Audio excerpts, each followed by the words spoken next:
Engineers Without Borders would like to support more companies to participate and start that journey. What impact do you think that might have on the profile of our profession if there's greater involvement in pro bono work? To me, the engineering profession should be front and centre in the challenges of the world of this century. The things, all the challenges that are emerging, really you're going to have engineers at the centre of the solutions. So to me, being more involved in giving back and community work and pro bono work will enhance the reputation of the engineering profession and attract better and more school kids to consider that as a career opportunity, which will then further enhance the profession again. So it becomes a self-fulfilling.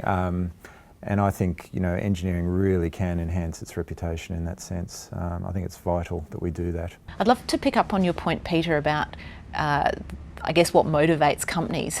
In my mind, our profession historically is focused around providing civil infrastructure and technology and services that are for the greater good.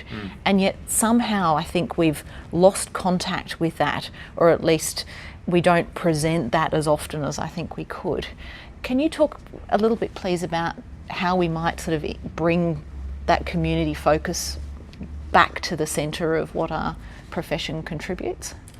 To me, broadening the understanding and education of engineers, both through the schools and universities, but inside companies, about the wider perspective of the developmental need, the wider societal impacts, engaging with communities, getting feedback, getting out into on location, like into some of these remote communities, and seeing actually how these things work and what impact it can make, will transform the way companies behave, I think. And Greg, what do you see as the leadership team's role within Arup to create a culture of giving back? The founder of our firm, of Arup, set out for us a set of aims for the firm. There are a balanced set of aims. One of our explicit aims, we've only got 6, one of them is social purpose. Another one is about a humanitarian approach. And I think the role of the leadership team is to remind us all of those things, to pursue our aims faithfully. And actually, it doesn't take much more than that, because in our 12,000 members of staff, there's tremendous enthusiasm for doing good in the world. And all we have to do is help channel it. My sense working with lots of different engineering companies is that Arup really provides strong leadership in this area, and I'm wondering whether, Peter, you've thought about whether or not you'd like to make a personal pledge in terms of pro bono work in the coming 12 months.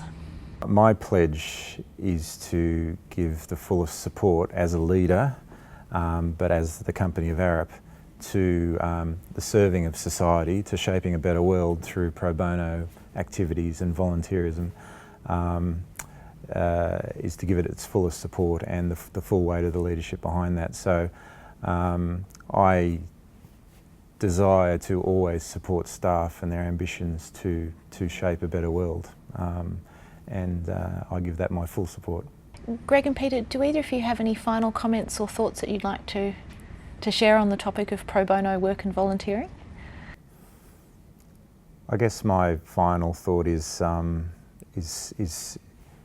acknowledge the benefit that comes to both staff as individuals and staff as a collective, in other words to a company, from engaging in giving back to society and not just be about the paid work.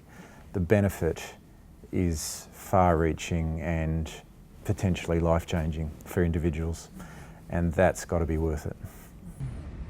It's very hard to think of good reasons to not participate in some way when there are benefits for both communities as well as for the business and the individual, I think. Makes sense. Yeah, and I think organisations like yours, engineering organisations, NGOs that are focused in this area, can really help the profession by giving us a focal point. So I'd encourage you to keep going.